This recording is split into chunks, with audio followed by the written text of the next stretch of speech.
Hi అండి, అందరికీ నమస్కారం. మరుగుమందు ఏ విధంగా తయారు చేస్తారు, ఈ మరుగుమందు వల్ల ఉపయోగాలేంటి, దాని గురించి తెలుసుకుందాము. ఈ మరుగుమందు ఎవరినైనా సరే వశపరుచుకునే శక్తి ఉంటుందండి. ఎంతటి మొండి వ్యక్తులైనా సరే, ఎలాంటి కఠిన హృదయం ఉన్నా సరే, ఈ మందు వల్ల వాళ్ళని మనం మార్చుకోవచ్చు. మన మీద ప్రేమ అనేది విపరీతంగా పెంచుకోవచ్చండి. మనల్ని ద్వేషించే వ్యక్తులు కూడా ఈ మందు మనం పెట్టినా చాలండి, వాళ్ళు ఇంకా మనం వద్దంటే కూడా మన వెంటే రావాలి. మనం లేకుంటే ఒక్క నిమిషం కూడా ఉండలేరండి. ఇక్కడ కనబడితే పసారండి.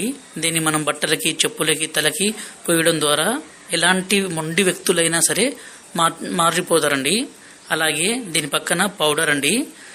ఈ పౌడర్ని మనం అన్నంలో కానీ, కర్రీస్లో కానీ, స్వీట్లో కానీ, కూల్ డ్రింక్స్లో కానీ, జ్యూస్లో కానీ కలిపి ఇవ్వచ్చండి.